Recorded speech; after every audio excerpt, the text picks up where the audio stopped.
Assalamualaikum warahmatullahi wabarakatuh. Bismillah, alhamdulillah, wassalatu wassalamu ala rasulillah wa ba'd. Alhamdulillah pada kesempatan ini kita bisa berkumpul di sini untuk melakukan kegiatan perkuliahan ya, kegiatan perkuliahan secara hybrid karena sesuai dengan kondisi kita, sesuai dengan keterbatasan kita miliki bahwa mungkin hanya beberapa peserta didik yang bisa mengikuti kuliah secara langsung, namun yang lainnya tetap harus melakukan pelayanan kepada pasien sehingga kita bukan secara hybrid secara Zoom sehingga teman-teman yang sedang melakukan pelayanan juga tetap bisa mengikuti perkuliahan ini. Nah, topik pada kuliah kali ini yaitu mengenai kanker serviks di Indonesia dari sudut pandang onkologi radiasi. Ini suatu kuliah lanjutan dari modul keganasan ginekologi, di mana sebelumnya mungkin sudah ada kuliah-kuliah dasar ya mengenai kanker serviks secara general maupun secara khusus terkait radioterapinya. Nah, kalau ini kita lebih fokuskan kepada kondisi di Indonesia, di mana tujuan dan capaian pelajarannya sesuai dengan yang ada di buku rancangan pembelajaran, yaitu tujuan umumnya adalah bahwa teman-teman semua pada akhirnya dapat menjelaskan dan menerapkan pendekatan mulai dari diagnosis, tata laksana multidisiplin sampai tata laksana radioterapi khususnya pada kanker serviks pada khususnya. Dan capaian pembelajarannya adalah memiliki pengetahuan dan keterampilan dalam tata laksana radioterapi. Dan selama mata kuliah ini diharapkan juga teman-teman bisa menangani pasien dengan lebih komprehensif lagi, sesuai dengan lingkup tanggung jawab dan keilmuannya. Yang pertama dari sisi epidemiologi terlebih dahulu. Di global memang kita lihat terjadi tren perubahan-perubahan dari kondisi kejadian kanker, mulai dari ini contohnya adalah di tahun 2007 dan 2017, di mana untuk tracheal, bronkus dan lung cancer itu tetap sama, tapi yang lain-lain juga mengalami perubahan. Contohnya misalnya kanker lambung yang sekarang menempati urutan ketiga, atau misalnya pada kasus kanker pankreas yang sekarang tetap naik, dan beberapa kanker juga tetap sama pada tempatnya. Nah, pada CA cervix sendiri di ini tahun 2022 di dunia tetap masih menempati urutan kedua, payudara, kanker serviks, dan kanker paru-paru. Ini untuk keseluruhan laki-laki dan wanita. Kalau kita lihat pada laki-laki, biasa terutama kanker paru yang menjadi dominan kanker terbanyak. Nah, menariknya kalau kita lihat khusus di Indonesia, referensi terakhir Globokan 2022 menunjukkan bahwa ternyata saat ini, walaupun beda sedikit ya, saat ini tuh ternyata kanker paru yang naik, kanker serviks menjadi nomor 3. Jadi urutan saat ini kalau berdasarkan Globokan 2022 itu adalah payudara, paru, dan kanker serviks untuk dua jenis kelamin, untuk laki-laki dan pria keseluruhan. Yang keempat adalah korektal, yang kelima liver. Nah, ada yang bisa mungkin ada yang bisa sharing kira-kira kenapa penyebabnya saya serviks menjadi nomor 3? Mungkin saat ini kan kalau kanker serviks penyebabnya adalah infeksi HPV, jadi sudah dikembangkannya vaksin dan sudah meratanya akses terhadap vaksin tersebut, dok. Izin dok. Oke, terus ada yang lain? Ya, Lus.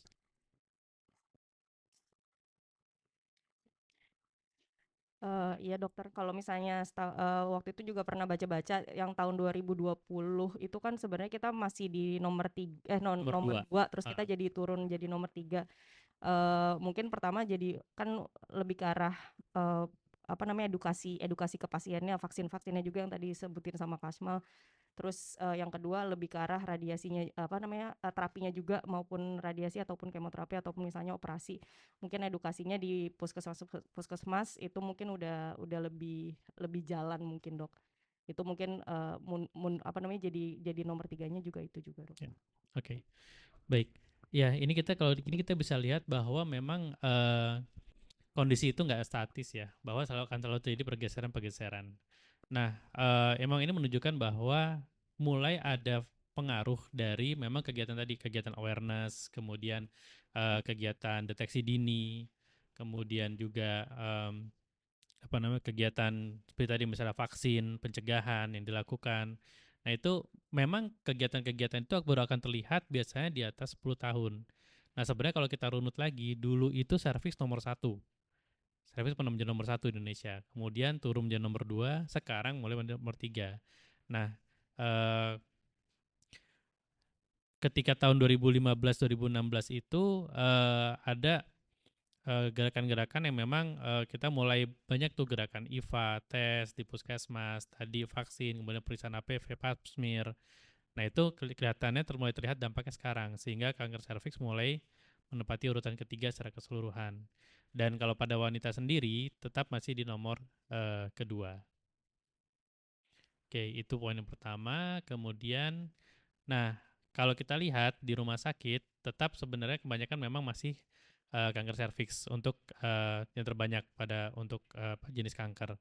Kalau di RSM sendiri, kalau kita lihat perjalanan dari 2008 sampai 2020, ini kurang lebih rata-ratanya 660 per tahun, pasien per tahun. Memang ini biasanya kasus-kasus yang kalian paling banyak temui ya selama pendidikan ya, kanker serviks di radioterapi ini. Yang kalau kita lihat di radioterapi sendiri, sebanyak kurang lebih 487 per tahunnya. Nah, untuk guidelines yang kita gunakan, dan juga telah dijelaskan oleh Dr. Gisel sebelumnya, kita bisa menggunakan beberapa guidelines, terutama misalnya NCCN. Dan juga ada juga Management of Cervical Cancer dari IAIA, kemudian juga ESGO, ESTRO, ESP, dan juga misalnya ASTRO. Nah, kalau di Indonesia sendiri, yang kita gunakan sampai saat ini adalah PNPK. PNPK-nya itu dari multidisiplin, dan ini kurang lebih memang kita juga mengadop dari guidelines internasional tersebut. Di mana kalau kita lihat peran kemoradiasi itu terutama sebagai ajuvan pada stadium dini, di sini masih banyakkan sebagai ajuvan pasca operasi, kemudian pada stadium lanjut lokal sebagai terapi definitif kemoradiasi. Nah, tadi kan dikatakan kalau pada awal sebenarnya juga radioterapi bisa berperan ya sebagai definitif ya. Cuman memang kalau di Indonesia sendiri kebanyakan masih mayoritas bahkan mungkin 95% masih operasi habis itu lanjut radioterapi. Nah, ini kita pernah melakukan survei tahun 2024 pada center-center radioterapi yang ada di Indonesia. Ada center yang memiliki brachyterapi lengkap dan juga tanpa brachyterapi, dan juga ada center yang memiliki konsultan abdominal pelvic. Nah, kita pengen melihat bagaimana kondisi di Indonesia tersebut. Nah, rata pasien kanker serviks yang menjalani radiasi ini adalah sebanyak kurang lebih 247 pasien per tahun. Jadi memang masih mayoritas. Nah, kemudian berikutnya adalah kita melihat indikasi dan stadium terbanyak. Kira-kira indikasi terbanyaknya apa? Apakah post-op atau definitif kalau di Indonesia? Definitif. Kemudian stadiumnya 2 ke atas. Oke, kita lihat. Sorry. Ya, sebanyak 70% memang masih definitif karena memang stadium yang datang kurang lebih adalah di stadium 3 dan 4. Hampir mayoritas stadium 3 dan 4. Kebanyakan untuk tekniknya, oke. Tekniknya kira-kira yang paling banyak apa? Ada 3D, MRT, SBRT, 2D, 3D. 3D ya, oke. Masih banyak 3D CRT 70%. Beberapa sudah mau melakukan MRT bahkan yang teknik SIB. Dan sebagian masih tekniknya 2D. Ada yang sudah masuk ke IGRT juga, cuman masih minoritas. Nah, skema dosis kira-kira yang tersering apa? 25 kali 2. Berakinya? 38, 3 kali 7. Kenapa? Silakan salah satu.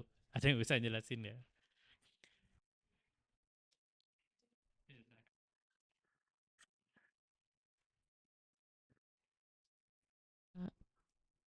Izin dok, mungkin masih banyak menerapkan yang dari awal panduan internasionalnya yang masih dari GEG Extro yang tahun 2000-an, jadi masih ikut yang 50. Mungkin yang internasional sekarang kan udah Embrace 2, itu udah yang trennya 45, tapi yang di Indonesia mungkin masih banyak yang nerapin yang skema dosis 50. Ada lagi? Silakan. Rama? Iya dok, kalau menurut saya mungkin sebagian besar center masih menganut pedoman yang mungkin belum terupdate dok. Jadi masih pedoman yang 50 gray, dan brachyterapinya sendiri kalau dari saya pernah stase luar juga masih 3 kali 7 dok. Jadi belum modifikasi, ada yang 3 kali 8 atau 4 kali 7, masih 3 kali 7 semua dok. Oke, baik. Kita lihat ya. Jadi untuk skema dosis, ya betul tadi, 25 kali 2 memang masih terbanyak. Kenapa? Karena memang ini skema dosis standar yang dari awal sejak zaman 2D sampai ke 3D sampai MRT awal pun kita masih selalu dosis 25 kali 2 karena terutama juga dulu pertimbangannya kan banyak kalau kita lihat Vigo sekarang kan kebanyakan ke 3C1 ya. 3C1 kan ada KGB di rongga pelvis bahkan yang sampai ke para aorta. Nah, memang untuk mengejar itu karena memang belum lazim dilakukan SIB juga, masih mengejar 25x2. Walaupun sekarang kalau kita lihat perkembangannya ketika memang KGB-nya itu kecil-kecil atau minimal, nah kita bisa masuk ke 25 kali 1,8 dengan tujuan bisa memberikan brachytherapy nanti sebagai boosternya lebih tinggi, lebih besar dosisnya. Nah, beberapa yang sudah melakukan SIB, vaksinasinya itu kita kan sekarang 45-55 ya, yang paling sering kita lakukan ya. Tapi kalau di luar tuh 50-60. Karena emang pada waktu kita mulai menerapkan SIB, kita waktu itu masih patokannya adalah 50-60. Karena tadi 25x2 kan yang eksternalnya, yang umumnya. Sehingga kita untuk SIB kita langsung tambahkan. Jadi dalam 25 fraksi, 25x2 dan 25x2,4. Walaupun kita masih belum lihat nih karena ke 45-55 kita harapkan lebih aman dari sisi toksisitas dibandingkan 50-60. Nah, brachyterapinya betul bahwa pasti banyak 3x7 karena memang ini masih meneruskan dari ketika peralihan dari 2D ke 3D. Sedangkan kalau kita lihat sebenarnya kan kalau kita lihat yang penting adalah total dosis kumulatif harus mencapai 85 gray atau di atasnya. Nah, untuk mencapai itu minimal sebenarnya 3x8, yang paling ideal adalah 4x7. Namun juga ada berapa yang udah mulai menerapkan melakukan 5x6. Karena dosis ini pun dimungkinkan 5x6. Karena yang penting adalah tadi akhir dosisnya adalah 85 gray.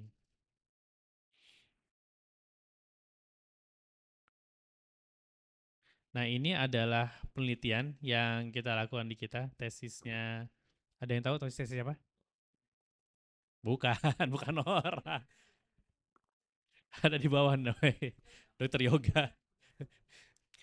Kita berapa kali pernah melakukan tesis untuk melihat tesis yang menilai untuk melihat respon pada kanker serviks selama berapa tahun, selama berapa periode ya. Nah, yang terakhir ini yang Dokter Yoga lakukan ini 19 sampai 2021 itu adalah kita melihat bahwa stadium masih sama, stadium 3 terbanyak hampir 80% dengan terapi. Nah, ini ada perbaikan nih. Sekarang banyakkan sudah masuk CCRT. Kalau yang duluan sebelumnya masih tim 50-50 antara radioterapi saja dan CCRT. Namun yang perlu lebih dilihat adalah CCRT-nya berapa siklus pasien dapatnya. Karena biasanya di kita sekarang mungkin masih kurang dari 3 siklus, itu yang kebanyakan. Tapi setidaknya udah mulai menaik. Dan juga respon untuk saat ini 66,9%. Bisa dikatakan udah lebih baik dari sebelumnya. Namun yang jadi PR pada waktu ini, periode ini adalah OTT-nya. OTT-nya 85 hari, karena kan kita ideal di bawah 56 hari ya, jadi memang masih jauh. Nah, ini salah satu sebenarnya waktu itu faktornya karena COVID. Jadi memang terjadi delay yang lumayan signifikan. Dan ini beberapa penelitian terkait yang sudah kita lakukan sesuai dengan roadmap penelitian kita. Roadmap penelitian kita kan memang terkait mulai dari radiobiologi, kemudian biologi molekuler, ada juga masuk ke faktor prognostik, kemudian faktor prediktif, dan juga masuk ke fisika, radioterapi fisika. Nah, mungkin teman-teman juga bisa explore dari sini, yang misalnya untuk melakukan penelitian terkait sehat serviks masih banyak yang bisa dieksplor dari situ. Sedangkan dari tesis-tesis itu kita bisa punya data sendiri. Misalnya untuk prognostic factors kita bisa lihat yang paling menentukan untuk prognostic factor adalah usia dan tumor size. Jadi ketika kita dapat pasien yang tumor size-nya kurang dari 4 cm, yang masih kecil, kemudian usia masih muda, itu prognosis factor yang paling bagus. Kemudian kalau yang terkait dengan metastasis adalah dari histologi, perlu diferensiasi histologi, dan yang menentukan untuk 5-year survival di kita adalah ini, 5 ini. Ini sih sebenarnya hampir sama dengan di luar. Stadium, ukuran tumor, OTT, usia, dan diferensiasi tumor. Yang paling kita bisa kendalikan kan sebenarnya ini nih, OTT ini. Maka ini yang sedang kita perjuangkan. Dan kalau kita lihat dari sisi biologi molekulernya, untuk di Indonesia sendiri kita pernah melakukan penelitian terkait PD-L1 di mana pada locally advanced ditemukan ada ekspresi PD-L1 yang positif, di mana kalau dia bulky tumor lebih tinggi biasanya ekspresinya, dan pada yang responnya kurang baik biasanya juga punya PD-L1 dengan IHC score yang lebih tinggi, IHC score 2. Nah ini biasanya kaitannya dengan tata laksana terbaru sekarang, di mana sekarang kan udah mulai masuk imunoterapi ya, targeted terapi, imunoterapi. Nah salah satunya kan pembrolizumab tuh, walaupun belum di-cover oleh BPJS.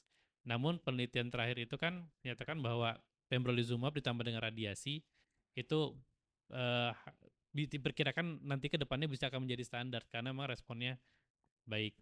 Nah, memang pada kasus-kasus yang locally advanced ini dengan PD-L1 yang ekspresi PD-L1 yang sangat tinggi seperti ini, memang itu menjadi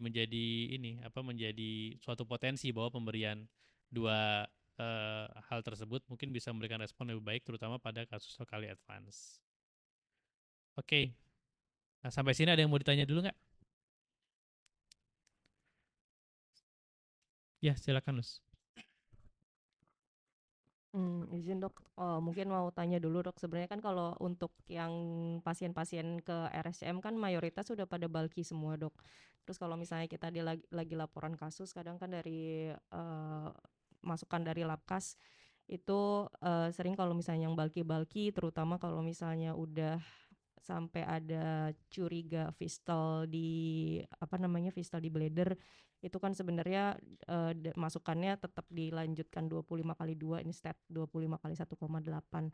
Cuma sebenarnya kalau misalnya kayak gitu kan sebenarnya kita masih tetap, karena dia locally advanced di situnya, sebenarnya masih bisa 25/1,8 terus dikejar berakhirnya kan dok, atau misalnya atau mau tanya juga terkait yang OTT, waktu itu sempat dibahas juga yang di kuliahnya dokter Gisel untuk mengejar OTT kadang tuh bisa berakhirnya itu diselipin di antara, nggak harus selesai 25, bisa diselipin di antaranya. Cuman kalau kayak gitu kita berarti berarti kalau misalnya kayak gitu ada standar khususnya nggak dok, kalau misalnya harus berapa minggu atau berapa minggunya gitu sebenarnya dok? Oke. Yang pertama sebenarnya bisa saja ya kalau misalnya dia hanya bulky tumor saja tanpa KGB yang besar, kita masuk 25/1,8. Nah ini kan semua sebenarnya tadi pertanyaan tadi kan terkait masalah pemberian berakhirnya kan. Nah yang jadi isu pada pemberian berakhir itu kan adalah memasukkan aplikatornya. Memasukkan aplikator itu akan sangat tergantung dari besarnya tumor. Sehingga ketika tumornya sudah mengecil, porsinya sudah terlihat, itu kan relatif lebih mudah dan coveragenya lebih bagus biasanya. Walaupun kita bisa coba kejar dengan jarum. Nah, dengan demikian maka memang tetap kita berusaha mengejar hasil respon dari eksternal itu bisa semaksimal mungkin dulu. Kenapa akhirnya tetap walaupun yang bulky tumor kita kejar di 25/2 karena dengan harapan pada saat berakhirnya dia akan lebih mengecil dibandingkan dengan kita berikan 25/1,8. Walaupun dari sisi tadi pembicaraan masalah kalau kita bisa ngejar dosis besar, mungkin dosis air bisa lebih besar dengan berakhirnya lebih banyak dengan 25/1,8. Tapi kalau 25/1,8 kemudian tumornya shrinkage-nya nggak terlalu signifikan, masih besar, tentunya pemberian brachyterapinya juga akan lebih sulit. Ada lagi? Ya, silakan Rama dulu. Ya, izin dok, saya mau tanya mengenai ukuran bulky tumor. Itu kan tadi mempengaruhi keberhasilan terapi dok. Bagaimana bila pada skema pasien dengan stadium yang sama, misalnya 3C1R atau 3C2R, namun dengan bulky gross nodes dan gross tumor, itu kan tadi kita ada opsi untuk EMRT SIB dengan skema ada yang 45/55 dan 50,4 atau 60 gray dalam 28 fraksi. Dengan saat ini kita skema untuk mengejar di brachyterapi yang tinggi. Jadi kalau dengan mindset seperti itu kan kita radiasi eksternalnya 45/55 gray dok. Namun pada bulky tumor itu sendiri yang saya pernah dapatkan misalnya ukuran tumornya 5x6 atau 6x6 cm. Nah, apakah klinisi atau dokter spesialis onkologi radiasi itu memiliki wewenang secara subjektif untuk saya tetap mau memberikan dosis yang lebih tinggi dari itu, misalnya 50-60 gray tetap, tidak 45-55 gray, dan nanti brachyterapinya mungkin akan menyesuaikan sisa konsen dari yang itu. Jadi tetap menggunakan paradigma yang sebelum yang sekarang ini dok. Itu dok. Terima kasih. Iya, jadi emang itu case per case basis dan memang dari dokter spesialis onkologi radiasi yang bisa menentukan. Maksudnya itu adjustment klinis kita sih, kira-kira pasien ini kita dia lebih pas untuk yang mana gitu. Karena kan katakan gini, selain dari bulky tumor dan juga KGB-nya, kan kita juga harus melihat kondisi pasien secara ininya kan, keseluruhannya. Mungkin dia ada gangguan fungsi ginjalnya dan lain-lain. Mungkin itu akan mempengaruhi dosis yang kita berikan juga. Gitu.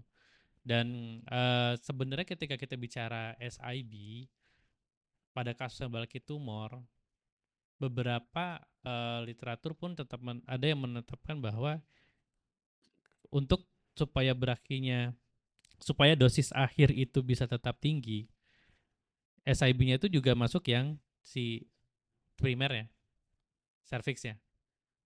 Jadi SAB 4555 tuh nggak cuma 55-nya nggak cuma di KGB, tapi di lokalnya.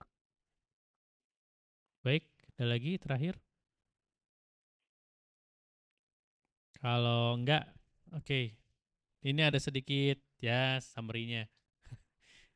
Jadi kanker serviks di Indonesia saat ini urutan keberapa? 3. Oke. Stadium paling banyak? 3, 3, 4. Dosis yang paling tersering di Indonesia 5 kali 2. Oke. Skema dosis yang tersering 3 kali 7. 5 faktor prognostik usia, TT, stadium, differential tumor. Baik, mungkin itu dari saya. Terima kasih teman-teman semua untuk kehadirannya ya. Dan nanti mungkin ini kita coba kita akan upload mungkin di YouTube, di di IPTOR dan di Irora juga boleh dimasukkan. Baik, terima kasih. Assalamualaikum warahmatullahi wabarakatuh.